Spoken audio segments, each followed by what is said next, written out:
दोस्तों, एक ऐसा प्राणायाम है जो कि काफी ज्यादा लोग नहीं जानते हैं, परंतु ये बहुत ही महत्वपूर्ण प्राणायाम है जिसका नाम है सूर्य भेदन या सूर्य भेदी प्राणायाम। इसे लोग सूर्य भेद भी कह सकते हैं, कहते हैं।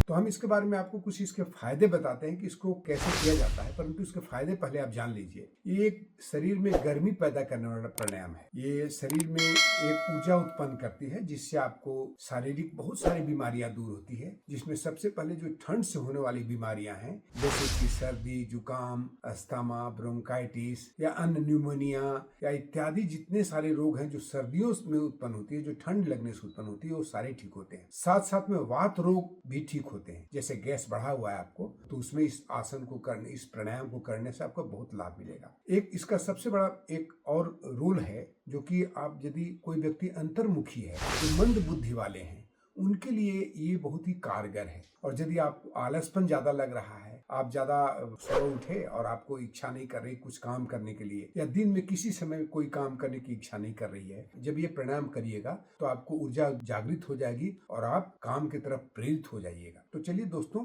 इतने सारे लाभ मैं आपको बताऊं, अन्य अनेकों अन्य लाभ भी हैं। अब मैं इसको करके दिखाता हूं कि इसको कैसे किया जाता है। इसमें हम क्या करते हैं कि अपने एक मुद्रा बनाते हैं जिसका नाम है नासिका मुद्रा या प्रणव मुद्रा। इसको अच्छे से समझ लीजिए। जब हम तर्जनी उंगली और मिडिल फिंगर को मोड़ करके नीचे कर लेते हैं और दो अन्य उंगलियां, हमारी लिटिल फिंगर और रिंग फिंगर एक तरफ खड़ी रहती है और अंगूठा दूसरी तरफ। अब हम क्या करेंगे, बाएं नासिका को अपने लिटिल फिंगर और रिंग फिंगर से बंद करेंगे और राइट नॉस्ट्रिल से श्वास भरेंगे, फिर रोकेंगे, फिर छोड़ देंगे।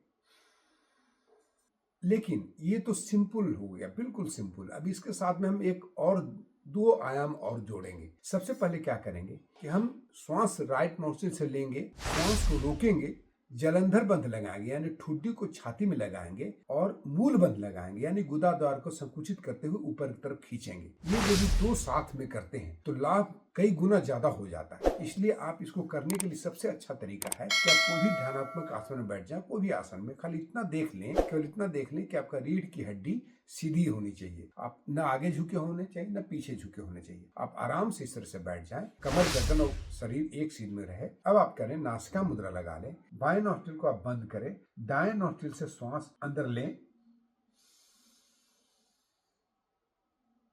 फिर रोक लें, फिर ठुड्डी को छाती से लगाएं, मूल बंध लगाएं,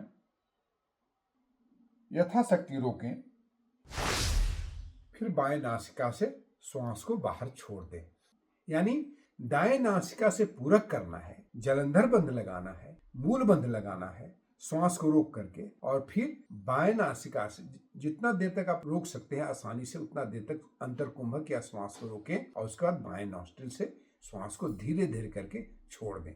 ये पूरी प्रक्रिया है। इसको आप प्रतिदिन कम से कम 20 टाइम्स करें। और जो व्यक्ति ज्यादा मंदबुद्धि हैं या जिनको क्रियाशीलता में कमी है, अंतर्मुखी हैं, उनके लिए ये ज्यादा कम से कम 10 मिनट या 10 से 15 मिनट तक उनको प्रतिदिन कराएं। बच्चों को जो कराएंगे तो उनकी बुद्धि तेज होगी, उनका दिमाग ज्यादा तेज होता है। तो इस प्राणायाम को आप प्रतिदिन कर सकते हैं। एक चीज ध्यान रखिएगा, जिनको मिर्गी आती है या जिनको बहुत हाई ब्लड प्रेशर का शिकायत ज्यादा है, हृदय का रोग है, वैसे लोगों को ये प्राणायाम वर्जित है, नहीं करना चाहिए। तो अब इतना समझ लीजिए कि ये प्राणायाम आप उन व्यक्तियों के लिए है जो कि जिनको लो ब्लड प्रेशर है, उनके लिए बहुत अच्छा है। उनको ब्लड प्रेशर ठीक हो जाएगा, नॉर्मल हो जाएगा। ये सारे लाभ इसको हैं। इसको आप प्रतिदिन कम से कम 20 बार अवश्य करें। इसको आप जब भी करें तो बैठ करके करें, चलते फिरते इसको नहीं करना है, ठीक है। तो इस तरह से इस प्राणायाम को प्रतिदिन अपने जीवन के रूटीन में ढाल सकते। बहुत बहुत धन्यवाद। जय हिंद। फिर मिलते हैं अगले वीडियो में।